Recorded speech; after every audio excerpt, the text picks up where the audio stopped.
And good morning, ladies and gentlemen. We are live for the Sidelines Productions Podcast. Live here for episode 3. Of course, we have a lot of sports news in the works.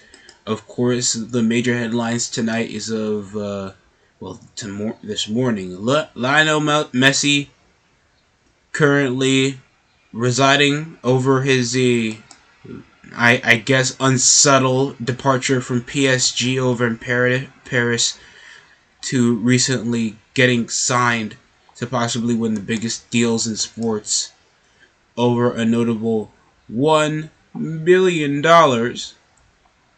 to Miami Inter.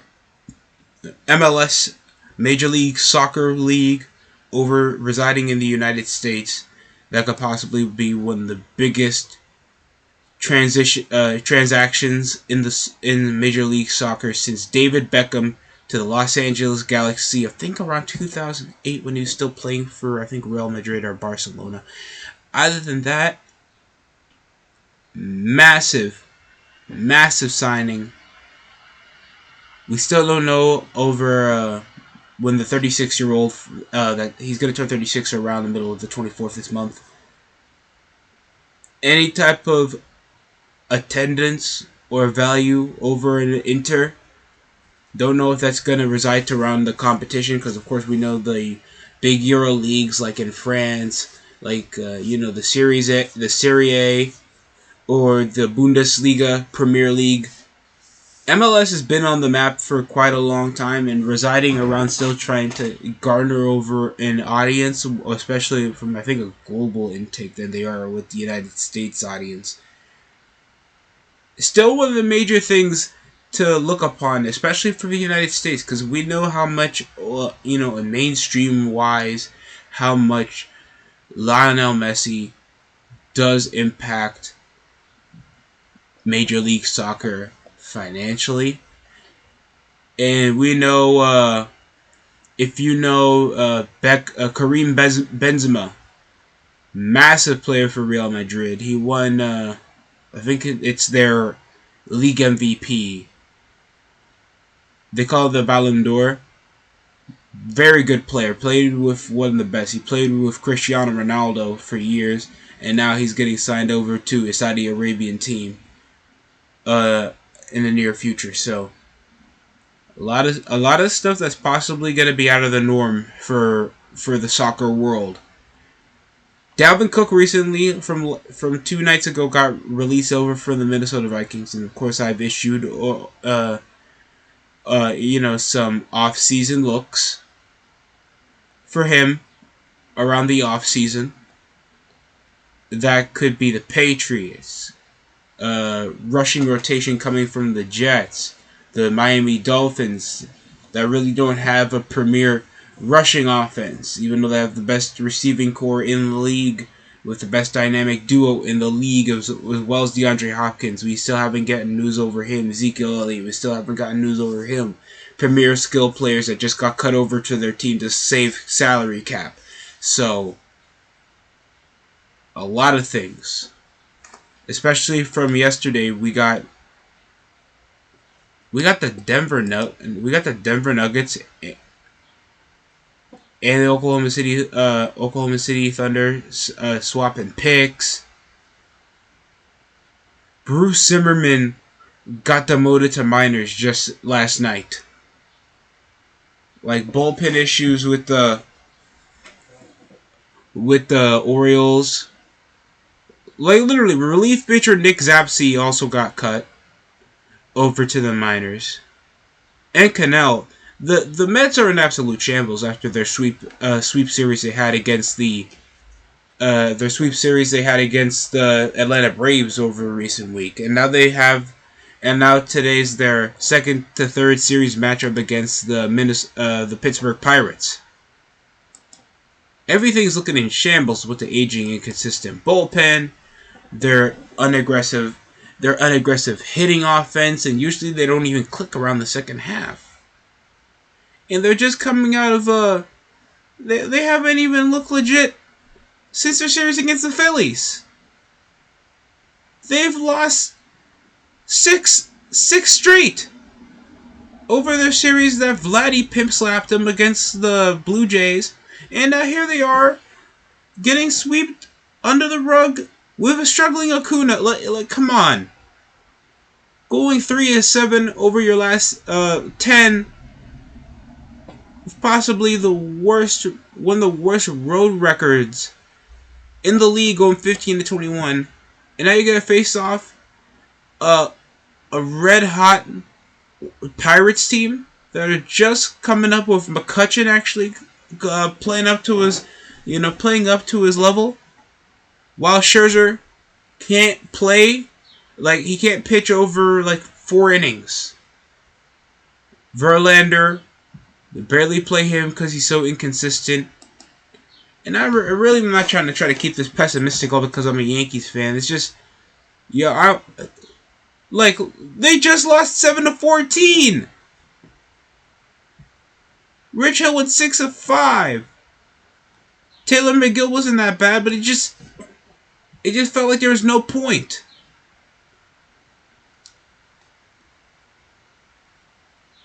There was 4 putouts. Nemu, of course, played okay, even though he got struck out twice out of his 4 times over at bat with only 1 hit. Garbage. Francesco Alvarez. 1 hit, 1 RBI, 1 strikeout. Tommy Pham, 2 strikeouts, 2 RBIs. Francesco Lindor, 1 RBI. They were actually trying to aggressively get over a back. I don't think they had gotten 1 walk allowed. And usually that's common with this Mets team. They're very not heavy on the hits. They'll patiently wait around the walk. And I think that's the best way to go with things, because you got guys that can actually get on base. You got Jeff McNeil, that's been playing out of everybody is good. Tommy Hunter, I don't think he was appearing tonight. Brandon Nemu and Tommy Pham that actually are exceptional hitters. But their pitching is garbage. Straight to the gills garbage. And this is where Marciano, Brian Reynolds, that was shown to be a trade asset because he's been playing very well, and Carlos Santana. They weren't even playing Andrew McCutchen in the starting rotation. And Juan Bay has been very impressive whenever he gets over in the ball, as well as Jack Swansky. They got a good outfield, and they really closed up the gap. Home run. Reynolds. A hit. A base run. Bro, this is what they expect. Especially over those unanswered 5 runs they had after literally going at least 6 innings, around 5 innings scoreless. It was just night and day for the Pittsburgh Pirates, and I was literally on the phone with a friend of mine that is a Mets fan. It's just not gonna be this easy. And then they go against one of the top offenses out of the New York Yankees that are in a more competitive division over the AL East. And that's only going to be 2 games of torture.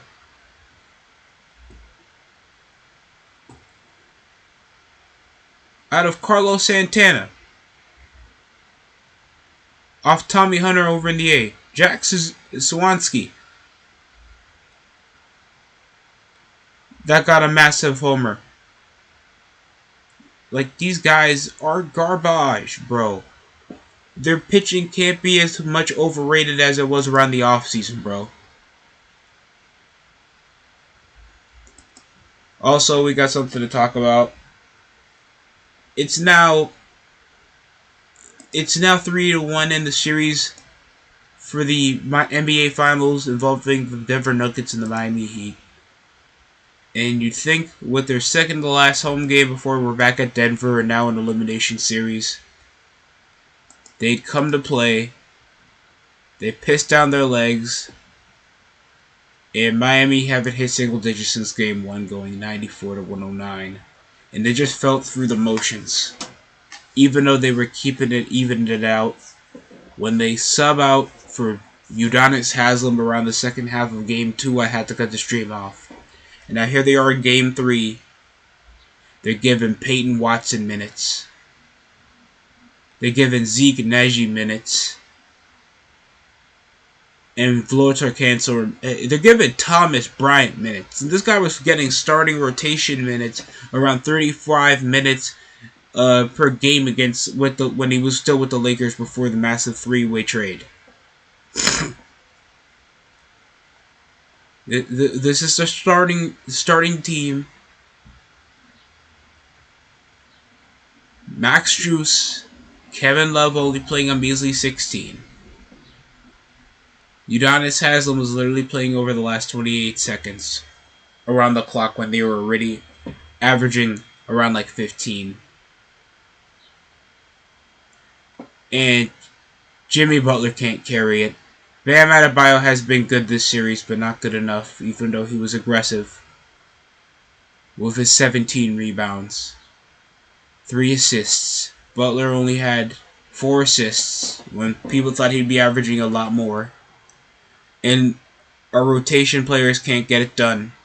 Strus, again, 3 points. Gabe Vincent, 7. Where is he getting 7 from? My man was killing it around the Boston Celtics series, and somehow he hasn't gotten good shooting splits when he was leading around, 29 points in game 1? Like, we have Caleb Martin coming off the bench, and he's playing better than 3/5 of the starting lineup, as well as Kyle Lowry and Duncan Robinson. And we haven't seen Duncan Robinson be that effective around the rotation for the past 3 playoff series. They're less aggressive, they're pushing around the post, and you're getting Aaron Gordon a lot of shooting attempts when you know damn well that's not his role. The Nuggets are on cruise control this series. Christian Braun possibly playing his best series performance with 15 points off the bench. Bruce Brown had aggressive finishes around the glass, but that was about it. Aaron Gordon wasn't that aggressive as he was last game, but he was very efficient. Thanks, he was the 3rd player with double-digit rebounding. There's no size on this team, and I really don't want to be pessimistic because it's going to be an elimination game. It's 3-1, guys. We haven't been like at least more than 2 series down in the series since this playoff started. We've usually got the upper hand over the underestimation over the Eastern Conference opponents, but the Nuggets are just more of a superior team. Even when the Miami Heat try to play up to the competition, try to hustle around the ball, or they just cannot coordinate because they have a lack of size and defensive unit to actually stop shooting, they can't stop them. Honestly, Jamal Murray dropped 34, Nikola Jokic dropped 32, but still averaged around a triple-double with 10 assists. Jamal Murray was with a triple-double. He was 3 of 6 from behind the arc. That was the most efficient shooting that was going on. Michael Porter Jr., I was expecting a lot more out of his series from last game. Game 3, I think he had around 11 or 10 points.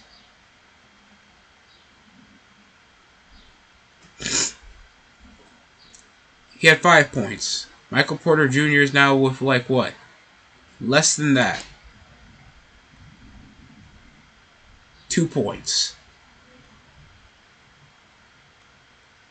But Christian Braun has shown a lot of aggression. He attacks the rim. Good around the jam. He's obviously more of a finisher than he is a shooter. And just so much ease around the dribble. and just good touches off Jokic. Anybody can be used as an arsenal for Nikola Jokic. So, just knowing, like, just Game 4, it wouldn't surprise me if I see DeAndre Jordan just touch the floor so he can finally win a championship that he didn't get to win with the Lob City. This is a sad series, but if Miami Heat even try to at least survive Game 4 and escape a five-game series upset like they did against the Los Angeles Lakers in the Disney bubble finals, I would say Miami have nothing to worry about. Shouldn't be ashamed out of their efforts, literally proving everybody wrong, knowing there was like 3 contenders in the Eastern Conference. But I swear, the Miami Heat got to be more aggressive around the offseason. They're not a small market team. I love the more effortable, disciplined Heat culture narrative that they want to try to force upon. But when there's teams highly more structured and just more fizzle around size and that can actually outplay your competition, you guys gotta do better around the offseason, my guy. Like, Damian Lillard should be an option. Westbrook should be an option. Jaylen Brown should be an option. Guys that could actually give you size up on the competition. Miami Heat shouldn't be just ducked upon it. Hell, I wouldn't even mind if they got Julius Randle for any type of pick, because that means they're trying to see if they can actually make a permanent stay over in the leaderboards, because we just came out of being a contender to being the biggest underdog out of this series. Even though most people would have the script going, the Heat are going to come back over a 3-1 series deficit.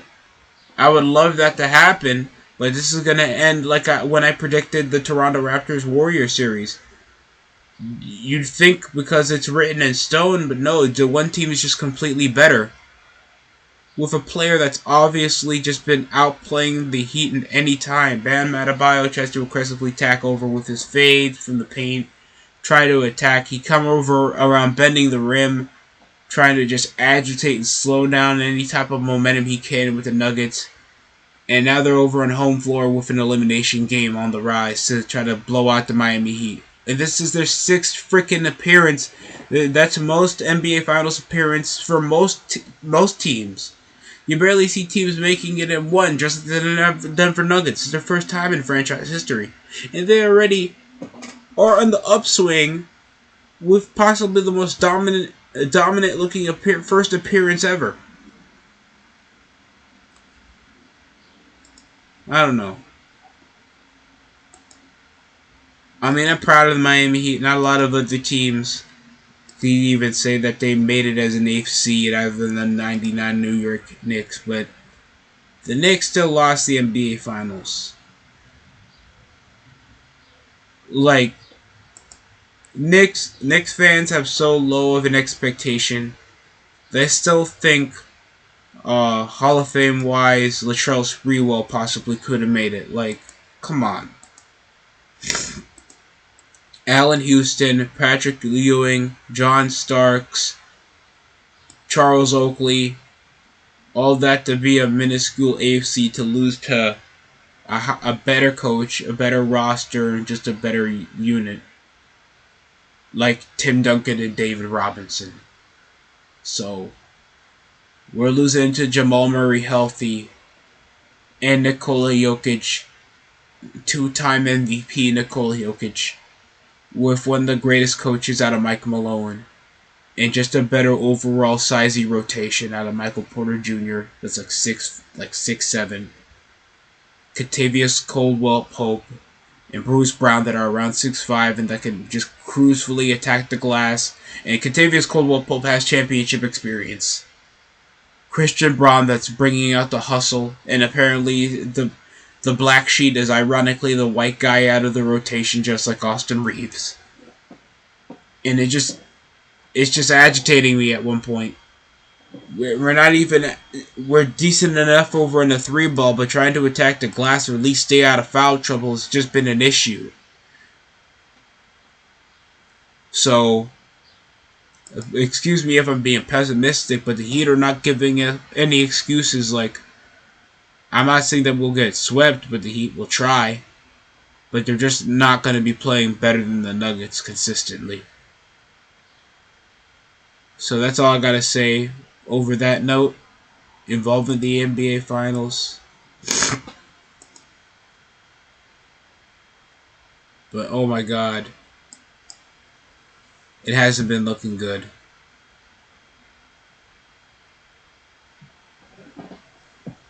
But Michael Porter Jr., I expect more than 5 freaking points when you're given around 5 years, $179 million, with at least some of that guaranteed. Yeah, around like 33 guaranteed next season. A partial amount of that cap is going to be taxed off, and you're still going to be a millionaire. You're not given a good excuse for the Nuggets to still keep you around that contract. Like, just mediocrity off your performances, bro. Like, it just proves, like, sometimes the Nuggets don't even need you, even though you're like a demigod size and you can play very well. But not over a consistent jumper because they got you playing the wrong role of a spot-up shooter. But that's not really the reason why the Nuggets are winning anyway. But they're still closing this out near double-digit deficits. So hopefully the Miami Heat can change some stuff. But I feel like we're going to just cap stuff here and just nail it in the butt for the finals. Of course, we got news involving Zion Williamson and his recent altercations involving an adult star or a sex worker and impregnating a 30-year-old, costing himself NBA seasons, all because he can't keep his thing in his pants.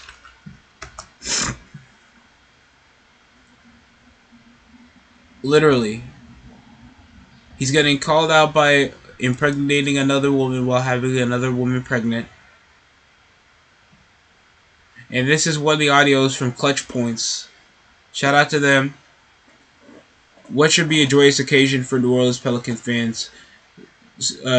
For New Orleans Pelicans superstar Zion Williamson now turned into a full-blown scandal exposing a 22-year-old's supposed promiscuity outside the basketball court.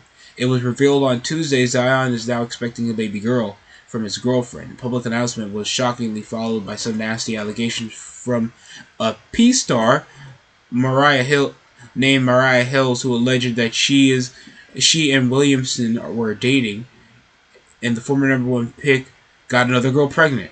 Zion already can't do pull-up shots, but he's not pulling out on any of these bitches outside of the court and costing himself NBA seasons out of his diet and now out of his pants because this fat ass can't chill.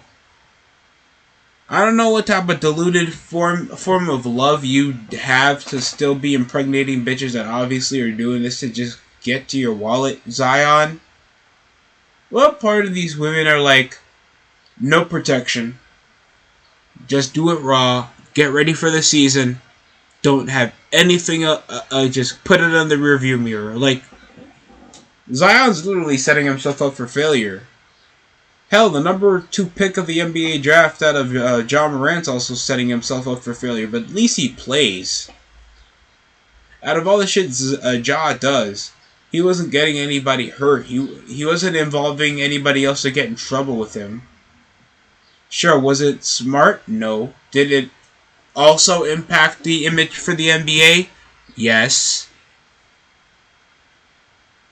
Like, if I'm already well known, if I had Employee of the Year and they have my picture framed up, I pull up over in the Home Depot and I come up with a gun while I'm on camera. Is that a good look? literally displayed this on a previous video. To make the matters worse, NBA Twitter then began digging up Zion's baby mama's rather questionable past, which allegedly includes a violent street fight with another woman and a racy dance performance that took on top of a table during a podcast appearance. As if it wasn't enough, now there's a third woman that hit the surface who's claiming that she was seeing Zion even after he got a baby mama pregnant.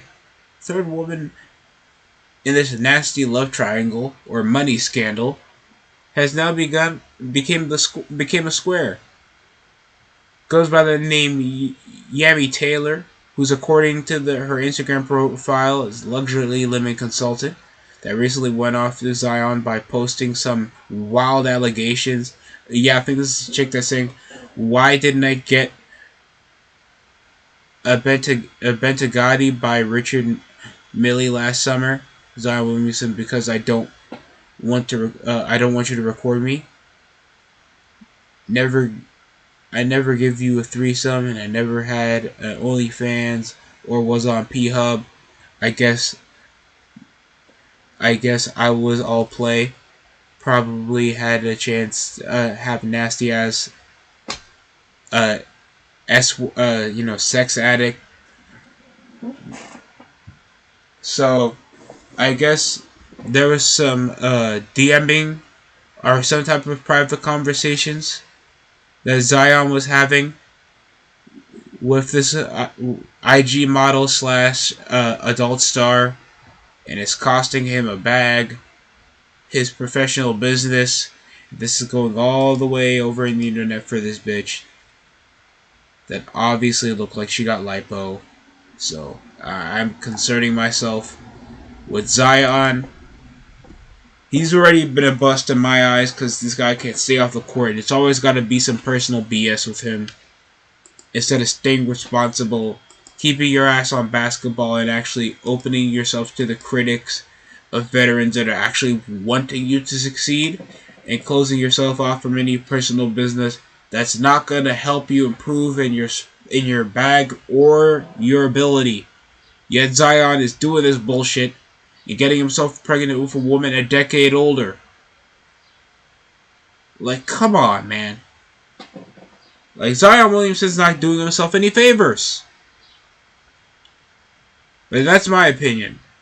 Tell me how you guys see this down below. I feel like you can't just buy pussy and just end it there. Like, pay a woman, bust a nut, no love involved, just get the certified satisfaction. I understand it's difficult to possibly find real love when you have all the notoriety, fame, and clout, possibly athleticism, because we know that there's women that fantasize about having just sexual relations with athletes. Or just doing this to just try to get a quick buck and give you an 18-year contract with a child that you possibly did not want, and you thought you were trying to have a legit future with this woman, while they already Googled who you were before going in. So, it's difficult.